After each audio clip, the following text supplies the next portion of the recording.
அனைவருக்கும் வணக்கம். சட்டமன்றத்தில் 144 எம்எல்ஏக்களினுடைய ஆதரவோடு தவைக்க பார்த்தீங்கன்னா இன்னைக்கு தங்களுடைய பெரும்பான்மை நிரூபிச்சிருக்காங்க. அந்த ஃப்ளோர் டெஸ்ட்னு சொல்லக்கூடிய பெரும்பான்மை நிரூபிக்கக்கூடிய டெஸ்ட்ல தாவேகா இவ்வளவு அதிகமான எம்எல்ஏக்கள் ஆதரவோட அவர்கள் ஒரு நிலையான கவர்மெண்ட்டை ஃபார்ம் பண்ணுவாங்கன்னு சொல்லி யாருமே எதிர்பார்க்கல.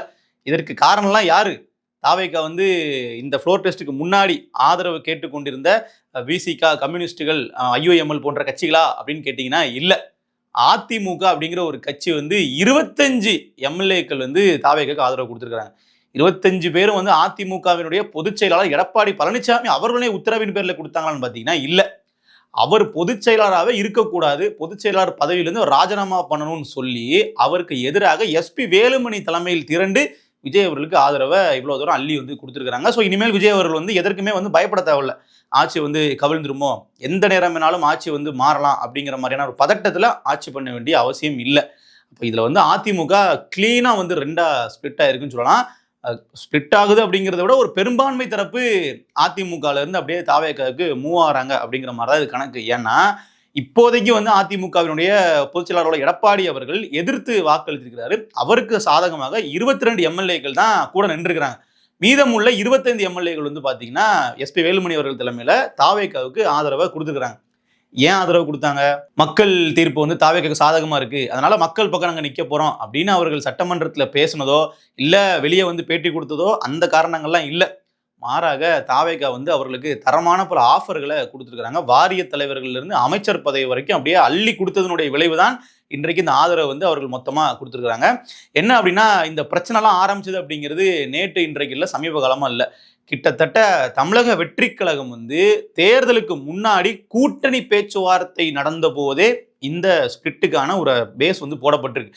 என்ன அப்படின்னா, 90 சீட்டுகள் தாவேகா கேட்டிருக்கிறாங்க அதிமுக கூட்டணியில. அப்ப பிஜேபி இருக்கக்கூடாதுன்றது கண்டிஷன். பிஜேபி அல்லாத அதிமுகல 90 சீட்டுகள் எங்களுக்கு கொடுங்க. 2.5 வருஷம் விஜய் முதலமைச்சரா இருக்கட்டும், 2.5 வருஷம் பாத்தீங்கன்னா எடப்பாடி முதலமைச்சரா இருக்கட்டும், இப்படி ஒரு டேர்ம்ல கூட்டணி தாவேகா கேட்டிருக்கிறாங்க. அந்த சமயத்துல தாவேகாவை யாருமே இவ்வளவு தூரம் சீட்டுகள் வாங்குவாங்கன்னு எதிர்பார்க்கல. அதன் அடிப்படையில் எடப்பாடி என்ன சொல்லியிருக்காருன்னா, இல்ல விஜய்க்கெல்லாம் யாரு ஓட்டு போடுவா, விஜய் எல்லாம் ஒரு சினிமா நடிகர் தானே, அவருக்காகலாம் நம்ம இவ்வளவு சீட்டுகளை தூக்கி கொடுக்க கூடாதுன்னு சொல்லி அந்த ஆஃபரை நிராகரிச்சிடுறாரு. அது மட்டும் இல்ல, சிவி சண்முகம் என்னோட தொகுதியிலேயே வன்னியர் இளைஞர்கள் எல்லாமே விஜய் பின்னாடி போறாங்க, கிராமங்கள் முதற்கொண்டு விஜய்க்கு ஓட்டு விழுற மாதிரி இருக்கு, இதை கொஞ்சம் கன்சிடர் பண்ணுங்கன்னு சொல்லி எடப்பாடி கிட்ட கன்சல்ட் பண்ணியும் இல்ல முடியாது, அவங்களுக்குலாம் அவ்வளவு சீட்டு கொடுத்தா அப்புறம் ஆட்சியிலே அவங்க பங்கு கேட்டு பாதி பாதியாக பிரிக்கிறாங்க, இதெல்லாம் சரி கிடையாதுன்னு சொல்லி அந்த ஆஃபரை நிராகரிச்சிடறாரு. ரொம்ப துச்சமென நினைத்து தாவேகாவை தூர அனுப்பிடுறாரு. இங்கதான் சிவி சண்முகம் போன்ற நபர்களுக்கு ஒரு சிக்கல் ஏற்படுது. தேர்தல் முடிவுகள் என்ன ஆகுமோ அப்படிங்கிற ஒரு பயம் ஏற்படுது. ஸோ ஆனால் அதெல்லாம் அப்ப காட்டாம அண்ணன் எடப்பாடியார், பொதுச் செயலாளர் எடப்பாடியார்னு சொல்லி பிரச்சாரம் சந்திக்கிறாங்க. கடைசியில் தேர்தல் முடிவு என்ன ஆகுதுன்னு பார்த்தீங்கன்னா, பெரிய அளவில் ஒரு பின்னடைவு. அதிமுக எதிர்க்கட்சி வரிசையில் கூட இல்லாமல் 3வது இடத்துக்கு தள்ளப்படுது. மொத்தமாக 47 எம்எல்ஏக்கள் தான் அதிமுக வசம் இருக்கிறாங்க. அதே நமக்கு முக்கியமான பெரிய கைகள் மட்டும்தான். ஒரு பெரிய அளவில் பொதுமக்கள் தரப்புல ஆதரவு இருந்த மாதிரி தெரியல. தனிப்பட்ட செல்வாக்கு இருக்குள்ளே எஸ்பி வேலுமணி அவர்களாக இருக்கட்டும், சிவி சண்முகம், எடப்பாடி, விஜயபாஸ்கர் அவர்கள், தங்கமணி, இப்படிங்கிற மாதிரி தனிப்பட்ட செல்வாக்கு. முக்கியமாக லால்குடி தொகுதியில் லீமா ரோஸ் அவர்கள், லாட்டரி மார்ட்டின் அவர்களுடைய குடும்ப உறுப்பினர், அவர்லாம் அதிகப்படியான பணம் செலவு பண்ணி இப்படி முக்கிய புள்ளிகள் மட்டும்தான் அதிமுக பெரிய அளவில் வெற்றி பெற்றிருக்காங்க. அப்போ என்ன ஆகுது அப்படின்னா, அவர்களுக்கான அந்த பவர் கிரேவிங்ஸ் இருக்கும் இல்லையா, நம்ம வெற்றி பெற்றோம், எம்எல்ஏவாருக்கு வெற்றி பெற்றோம், நாம அமைச்சரவையில் பங்கெடுக்கணும், அதிகாரத்தில் நம்ம உள்ள இருக்கணும் அப்படிங்கிற மாதிரி தான் நம்ம தேர்தலில் நின்று வெற்றி பெற்றோம். ஆனா அப்படி எதுவுமே கிடைக்காது போலயே. எதிர்கட்சி வசம் இருந்தாலும் கூட ஒரு லைம் லைட் கிடைக்கும், இப்ப அது கூட நமக்கு கிடைக்காது அப்படிங்கிற மாதிரி ஒரு விரக்தியில தான் அவர்கள்லாம் இருந்திருக்கிறாங்க. அப்பதான் என்ன பண்ணிருக்காங்கன்னா, மறுபடியும் தாவேகால இருந்து அப்ரோச் பண்ணிருக்காங்க. ஏன்னா இப்ப விசிகா, கம்யூனிஸ்டுகள், ஐஓஎம்எல் போன்ற திமுகவோட கூட்டணியில் உள்ள கட்சிகளை நம்ம வெளியே எடுக்கலாம், அதற்கான வாய்ப்புகள் இருக்கு. ஆனா அவர்கள் எப்பவுமே திமுகவிற்கு விசுவாசமானவர்கள். நாளைக்கே திமுக 6 மாசம் கழிச்சு ஆட்சியை கலைக்கணும்னு முடிவெடுத்தா உடனே போய் வருஷத்துல நின்று ஆட்சியின் மீது நம்பிக்கை இல்லா தீர்மானம் நிறைவேற்றி விடுவார்கள். அதனால தாவேகா முதல்ல அப்ரோச் பண்ணது அதிமுக தான். அவர்கள் அப்போ ஆஃபர் பண்ணது 8 அமைச்சர் பதவி, 5 வாரிய தலைவர்கள், இதை நான் உங்களுக்கு கொடுக்குறோம், நீங்க எங்க கூட கூட்டணி வைங்க அப்படின்னு சொல்லி அதிமுக கிட்ட தேர்தல் முடிவுகளுக்கு பின்னாடி கேட்டிருக்காங்க. அதற்கும் எடப்பாடி அவர்கள் ஒத்துக்கல. மாறாக எடப்பாடி அவர்கள் போட்ட திட்டம் என்னவா இருந்துச்சு அப்படின்னா, திமுக தரப்பு நமக்கு ஆதரவுக்கு தயாரா இருக்கிறாங்க, நாம ஆனா திமுகவோ அதிமுகவோ முதலமைச்சர் ஆனோம் அப்படின்னா அது நிச்சயமா மக்கள் ஏத்துக்க மாட்டாங்க. அதனால நாம 2 பேரும், திமுக அதிமுக 2 பேரும் ஆதரவுல ஒரு பொதுவான ஒரு ஆளை முதலமைச்சர் ஆகிடலாம். அவர்கள் தேர்வு பண்ணது யாருன்னு பார்த்தீங்கன்னா திருமாவர்கள். ஸோ விசிகா கூட்டணியில் இருக்கிறாங்க இல்லையா, ஸோ அப்போ விசிகா தலைவர் திருமாவை முதலமைச்சர் மாதிரி கொண்டு வரலாம். அதற்கு வந்து எப்படின்னா கண்டிப்பா ஒரு தேர்தல் வந்து இடைத்தேர்தல் நடக்கணும், அதுல வெற்றி பெறணும், அப்பதான் திருமாவர்கள் எம்எல்ஏ ஆகி முதலமைச்சர் ஆக முடியும். அதெல்லாம் சில சட்ட சிக்கல் இருக்கு. இருந்தாலும் அதெல்லாம் பண்ணி திருமா மாதிரி ஒரு ஆளை நம்ம முதலமைச்சராக கொண்டு வந்துட்டோம் அப்படின்னா அப்போ என்ன ஆகும்னா திமுக அதிமுக சேர்ந்த மாதிரி கணக்குல வராது, அது நமக்கு ஒரு இமேஜா இருக்குன்ற மாதிரி இவர் ஒரு ப்ரொபோசல் சொல்ல இதுக்கெல்லாம் ஒத்துக்க முடியாது, இதெல்லாம் மக்கள் ஏத்துக்க மாட்டாங்க, இதெல்லாம் சரிப்பட்டு வராதுன்னு சொல்லி சிவி சுமி எஸ்பி வேலுமணிலாம் அவர்கள் வந்து ஒரு கிளர்ச்சி ஆரம்பிக்க இன்றைக்கு அது எங்க வந்து நின்றுருக்கு அப்படின்னு பாத்தீங்கன்னா எடப்பாடி பழனிசாமி அவர்கள் பதவி ராஜினாமா பண்ணணும், அவர் வந்து பொதுச்செயலாளர் பதவி இருக்கக்கூடாது, மாறாக அவர் வந்து நான் தான் இருப்பேன்னு சொல்லி பதவி ஆசைப்பட்டு இருந்தாருன்னா ஓபிஎஸ்க்கு நடந்த விஷயம் எடப்பாடிக்கும் நடக்கும் அப்படின்னு சொல்லி சிவி சண்முகம் போன்றவர்கள்லாம் தீவிரமா வந்து இறங்கிட்டாங்க. கிட்டத்தட்ட இப்போ அண்ணன் எடப்பாடி அப்படின்னு பேசிட்டு இருந்தவங்க எல்லாம் ஒருமையில பேசுற அளவுக்கு அந்த உள்கூட்டத்திலேயே பல விஷயங்கள் நடந்திருக்கு. இந்த சம்பவத்தினுடைய வெளிப்பாடாதான் என்ன ஆகுதுன்னா சட்டமன்றத்திலே வந்து எடப்பாடி அவர்கள் தெளிவா சொன்னாரு, இந்த மாதிரி சில நபர்கள் வந்து இது மாதிரி ஆசைப்பட்டு போகலாம், ஆனா அவர்களுக்காகலாம் நீங்க எப்படியும் தாவேக்காவுக்கு அவங்க ஆதரவு கொடுத்தாங்கன்னா ஏத்துக்காதீங்கன்னு சொல்லி சபாநாயகர் ஜெயஸ்ரீ பிரபாகரன் அவர்கள்கிட்டே வந்து கோரிக்கையெல்லாம் முன் வச்சார். எது எப்படி இருந்தாலும் கட்சியில பெரும்பான்மை எம்எல்ஏக்கள் வந்து பாதிக்கு கீழே இருக்கிற எம்எல்ஏக்கள் வந்து இன்னொரு கட்சிக்கு தலைமைக்கு எதிராக ஆதரவு கொடுத்தாங்கன்னா அது நிச்சயமா வந்து கட்சி தாவுதல் தடை சட்டம் மூலமா அவருடைய எம்எல்ஏ பதவியை பறிக்கப்படும். ஆனா பெரும்பான்மை எம்எல்ஏக்கள் வந்து ஆதரவு கொடுத்திருக்காங்க தாவேக்காவுக்கு, நிச்சயமா வந்து அப்ப என்ன பண்ண முடியாதுன்னா அவர்களினுடைய பதவியை ராஜினாமா பண்றது எடப்பாடியால முடியாது. ஸோ எப்படி பார்த்தாலும் இப்போ தாவேக்கு ஆதரவு கொடுத்துட்டாங்களே, அப்போ இப்போ வந்து 8 அமைச்சர் பதவி கிடைக்குமா அப்படின்னு கேட்டிங்கன்னா அங்கதான் இல்லை. ஏன்னா விசிகா கம்யூனிஸ்ட் போன்ற கட்சிகள் கிட்ட ஆதரவு கேட்கறதுக்கு முன்னாடியே அதிமுக ஆதரவு கொடுத்திருந்தாங்கன்னா அதிகப்படியான அமைச்சரவை அதிமுக ஒதுக்கப்பட்டிருக்கும். இப்போ வந்து என்ன சொல்றாங்கன்னா அதிகபட்சம் 5 தரோம், நாங்க 5 அமைச்சரவை பதவி தான் கொடுப்போம், அதுவும் நாங்க கொடுக்குற அமைச்சரவை நீங்க எடுத்துக்கணும், பவர்ஃபுல்லான கேபினெட்லாம் கொடுக்க மாட்டோம் அப்படிங்கிற மாதிரி அவர்கள் ஒரு முட்டுக்கட்டை போட எது எப்படியோ நம்ம பதவியில இருந்தா போதும், நமக்கு அமைச்சரவை கிடைச்சா போதும் அப்படிங்கிற மாதிரி இப்போ அதிமுக தரப்பு அப்படியே தாவேக கிட்ட போயிட்டாங்க. இதுல என்ன ஒரு பெரிய ஒரு மொமெண்டம் ஷிஃப்ட் அப்படின்னு பாத்தீங்கன்னா டிவிகே வெர்சஸ் டிஎம்கே அப்படிங்கிற மாதிரி அரசியல விஜய் அவர்கள் ரொம்ப நாளா நிலைநிறுத்த கஷ்டப்பட்டு இருந்தார் இல்லையா, இப்போ அந்த விஷயம் வந்து ரொம்ப சுலபமா முடிஞ்சிருச்சு. ஏன்னா அதிமுக அப்படிங்கிறத ஒரு பிரைமரி ஃபேக்டரா வந்து அவர்கள் இருக்க வைக்கல, டிவிகே கூட ஒரு அணியா ஜாயின் பண்ணிட்டாங்க அப்படின்னா இனிமே அப்போ டிவிகே வெர்சஸ் டிஎம்கேன்றதான் சட்டசபையிலையும் இருக்கும், கிட்டத்தட்ட ஒரு அரசியல் அதிகாரத்துல அந்த மாதிரி தான் களம் இருக்கும்.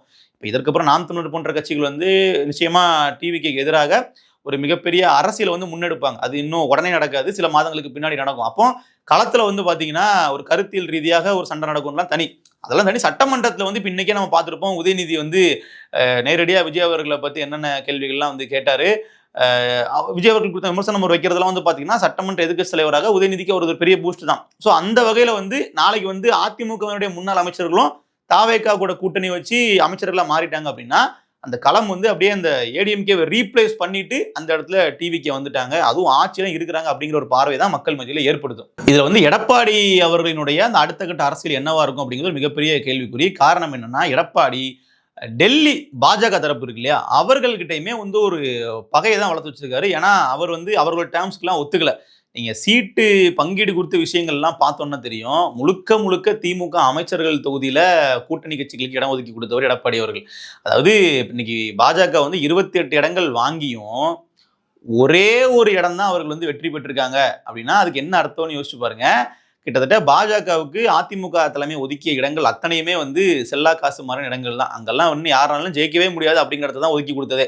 அப்ப என்ன ஆகுது அப்படின்னா பாஜக தலைமையும் நம்மளையும் வந்து அதிமுக ரொம்ப பழி வாங்கிட்டாங்க அப்படிங்கும்போது எடப்பாடி அவர்கள் மேல கோபம் வந்து வருது. அதே மாதிரி துணை குடியரசுத் தலைவர் சிபி ராதாகிருஷ்ணன் அவர்கள்லாம் எஸ்பி வேலுமணி தரப்புல சிவி சண்முகம் அவர்கள்லாம் டெல்லிக்கு போய் சந்திச்சது இப்படிங்கிற மாதிரி பல விஷயங்கள் இப்ப நடக்க அந்த பாஜக தலைமை வந்து இந்த ஸ்பிளிட்டுக்கு வந்து எஸ்பி வேலுமணி அவர்கள் தலைமையில தான் அவர்கள் ஆதரவு கொடுக்குறாங்க. ஸோ நீங்கள் பிரிஞ்சு டிவிகே பக்கம் போகிறதுக்கு அவர்கள் சப்போர்ட்டும் வந்து பார்த்தீங்கன்னா பிஜேபி சப்போர்ட்டும் வேலுமணி தரப்புக்கு தான் இருக்குது. அப்போ இதில் வந்து டிவிக்கு என்ன பார்க்க வேண்டியது இருக்குன்னா, அப்போ இவர்கள் நம்ம உள்ளே எடுத்தோம் அப்படின்னா பாஜக அனுப்பி வைக்கிற ஆட்கள் மாதிரி அது வெளியே ப்ரொஜெக்ட் ஆகுமோ, இல்லை பிஜேபியினுடைய ஆட்கள் நம்மளை உள்ளே எடுத்துக்கிற மாதிரி மக்கள் மத்தியில் ப்ரொஜெக்ட் ஆகுமோ அப்படிங்கிற மாதிரி ஒரு பார்வையும் இருக்கும். ஆனால் அதெல்லாம் பற்றி அவர்கள் பெருசாக ஃபீல் பண்ணிக்கிற மாதிரி தெரியல. ஏன்னா வந்து அவர்களுக்கு தேவை ஒரு நிலையான ஆட்சியை கொடுக்கணும், 5 ஆண்டுகள் வந்து இந்த ஆட்சியை கம்ப்ளீட் பண்ணோம் அப்படின்னா கண்டிப்பா இந்த ஏடிஎம்கேவினுடைய 25 எம்எல்ஏக்களோட சப்போர்ட் வந்து தேவைப்படுது. இது கிட்டத்தட்ட ஒரு மிகப்பெரிய பிளவு தான். இத்தனை நாட்கள் ஊடகங்கள்ல வந்து அதிமுக உடைகிறதா, அதிமுக பிரிவு ஏற்படுதா மாதிரிலாம் பேசிட்டு இருப்பாங்க. உண்மையான பிரிவு அப்படிங்கிறது இன்னைக்கு தான் நடந்திருக்கு. இந்த வாக்கெடுப்புல ஒட்டுமொத்தமா பொதுச் செயலாளருக்கு எதிராகவே வந்து இத்தனை பேர் வாக்களிச்சது அப்படிங்கிறதுலாம் ஒரு அதிர்ச்சிகரமான ஒரு செய்தி தான். இன்னொன்னு அந்த எஸ்பி வேலுமணி தரப்பு சொல்லக்கூடிய விஷயம் அப்படிங்கிறது 2019 நாங்க தேர்தல் சந்திக்கிறோம், ஒரு தேர்தல் கூட நாங்க வெற்றி பெறல, எல்லாத்துலயுமே தொடர் தோல்வி அப்படிங்கும்போது எடப்பாடி பழனிசாமி அவர்கள் தலைமையில நாங்க சந்திச்ச தேர்தல் எல்லாமே வந்து தோல்வியா வந்திருக்கிறதுனால நாங்க கட்சியை வந்து புதுப்பிக்கணும், கட்சிக்கான ஒரு அதிகாரத்தை வந்து நாங்க கொண்டு வரணும் அப்படின்றதுக்கு இந்த முடிவு எடுக்கிறோம் அப்படிங்கிற மாதிரி அவர்கள் பேட்டிலாம் கொடுத்தாங்க. ஸோ இது கிட்டத்தட்ட வந்து பாத்தீங்கன்னா ஒரு பெரிய ஸ்பிளிட்டு. இது வந்து டிவிகேக்கு ஒரு அதிகாரம் சார்ந்த விஷயத்துல ஒரு பிளஸை ஏற்படுத்தினாலும் மக்கள் மத்தியில ஒரு பார்வை எப்படி மாறும் அப்படின்னா, நீங்க வந்து யார ஊழல் சக்தின்னு சொன்னீங்களோ அவர்களினுடைய ஆதரவுல அவர்களோட கூட்டணியில அவர்களினுடைய அமைச்சரவை நீங்க இன்னைக்கு கொடுத்து வச்சிருக்கீங்க, அப்புறம் எப்படி வந்து நீங்க ஒரு மாற்று அரசியல் பண்ணக்கூடிய தலைவரா இருப்பீங்க அப்படிங்கிற மாதிரியான அந்த விமர்சனங்கள் அதிகப்படியா இனி மக்கள் மத்தியில எடுபடும். ஏன்னா இவ்வளவு நாள் வந்து தாவேக்காவுக்கு ஒரு பரிதாப பார்வை இருந்துச்சு, அவர் புதுசா வர்றாருங்க, ஏங்க நீங்க வந்தவொடனே அவர் அடிக்கிறீங்க, எதுக்குங்க நீங்க அவர் மேல இவ்வளவு வன்மத்தை காட்டுறீங்கன்ற மாதிரி ஒரு பரிதாப பார்வை அப்படிங்கிறது இருந்துச்சு. ஆனா கண்டிப்பா இருந்துச்சு. அது பொதுமக்கள் மத்தியிலே பாத்தீங்கன்னா விஜய் என்ன அவ்வளவு பெரிய ஊழலா பண்ணிட்டாரு, அவர் எதுக்கு நீங்க இவ்வளவு தூரம் எதிர்க்கணுங்கிற மாதிரியான ஒரு சாஃப்ட் கார்னர் இருந்துச்சு. ஆனா இதற்கு அப்புறம் இருக்குமா அப்படின்னு கேட்டீங்கன்னா இருக்காது. ஏன்னா கடந்த 2011 இருந்து 2021 வரைக்கும் 10 ஆண்டுகள் ஆட்சி செய்த கட்சி அதிமுக. அதிமுக ஆட்சிகள்ல மிகப்பெரிய அளவுல ஊழல் நடந்துச்சு அப்படிங்கிற குற்றச்சாட்டை முன் வச்சுதான் திமுக வந்து ஆட்சிக்கு வந்தாங்க. இப்ப மறுபடியும் அதிமுக உள்ள முக்கிய முன்னாள் அமைச்சர்களை நீங்க எடுத்து அமைச்சர்கள் இடம் கொடுத்தீங்க அப்படின்னா நிச்சயமா அவர்கள் ஒழுங்கா இருப்பாங்க அப்படிங்கிற உத்தரவாதம்லாம் யாராலையும் கொடுக்க முடியாது. இன்னொன்று, பதவிக்காக நமக்கு அதிகாரத்தில் இருக்கணுன்றதுக்காக தான் இவர்கள் அங்கிருந்து இங்க கிளம்பி வர்றாங்க அப்படிங்கிறதும் பார்க்கக்கூடிய பாமர மக்களுக்கும் தெரியும். அப்ப கண்டிப்பா வந்து இதெல்லாம் எப்படி ஹேண்டில் பண்றது அப்படிங்கிறதே விஜய்க்கு ஒரு பெரிய சிக்கலா தான் இருக்கும். அமைச்சர்களை இடம் கொடுத்து நாளைக்கு அவர்கள் பண்ணக்கூடிய தவறுக்கும் சேர்த்து விஜய் அவர்கள் சுமக்கணும். கூட அவர்கள் மீது உள்ள தவறுக்கான விமர்சனத்திற்கும் விஜய் அவர்கள் பதில் சொல்ற இடத்துல இருப்பார். தாவேக்கு அதையும் டிஃபெண்ட் பண்ணி தான் ஆகணும், கூட்டணி வச்சிருக்கிறதுனால. இப்படி பல சிக்கல்கள் வந்து இருக்கு. ஸோ அதனால அடுத்து வரப்போற அந்த சில மாதங்கள் அப்படிங்கிறது இந்த கூட்டணி எப்படி ஜெல்லாகுது, மக்கள் மத்தியில் எப்படியான ஒரு ஆதரவு வந்து ஏற்படுது, அவர்களுடைய ஆட்சி கொடுத்த விமர்சனங்கள் அப்படிங்கிறது டே 1லேருந்து வர ஆரம்பிச்சிருச்சு. ஒரு வீடுகளுக்கும் 200 யூனிட் வந்து மின்சாரம் ஃப்ரீன்னு சொன்னதுல இருந்தே அதுல பல குளறுபடிகள் வந்துச்சு. அதுக்கப்புறம் வந்து மாதம் 2000 எப்போ தருவீங்க அப்படின்னு முத நாளே கேட்க ஆரம்பிச்சிட்டாங்க. திமுக அரசாங்கத்தில் கூட வந்த உடனே கேட்கல, நீங்க எப்போ கொடுப்பீங்கன்னு சொல்லி ஒரு டேட் சொல்லுங்கன்ற மாதிரி தான் கேட்டுட்டு இருந்தாங்க. அவரும் கிட்டத்தட்ட 2023ஆம் ஆண்டுக்கு அப்புறம் தான் அது கொடுக்கவே ஆரம்பிச்சார்.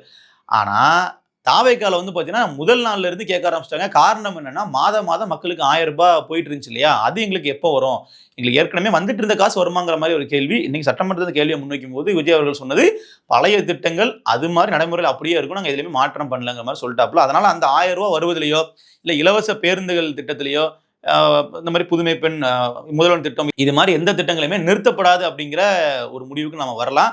இருந்தாலும் இந்த இவர்கள் அறிவித்த திட்டங்கள் எப்போ வரும் அப்படிங்கிறது மக்கள் மத்தியில் ஒரு கேள்வியாகவே இருந்துட்டு இருக்கு. ஸோ இது மாதிரி திட்டங்கள் நிறைவேற்றுறது, ஆட்சியை வந்து கரெக்டாக கட்டமைச்சு கொண்டு போகிறது, இந்த அமைச்சர்கள் எல்லாம் சமாளிக்கிறது அப்படிங்கிற மாதிரி பல சிக்கல்கள் வந்து தாவேக்காவுக்கு வருங்காலங்களில் இருக்கு. பொறுத்திருந்து பார்ப்போம் எப்படி வந்து எதிர்கொள்றாங்க. அதிமுக வந்து எடப்பாடி அவர்கள் தலைமையில் அடுத்து என்னென்ன மாதிரியான முடிவுகள் எடுக்கிறாங்க, அவருடைய நகர்வுகள் எந்த மாதிரி இருக்கு அப்படிங்கிறது நம்ம பொறுத்திருந்து பேசலாம். நன்றி.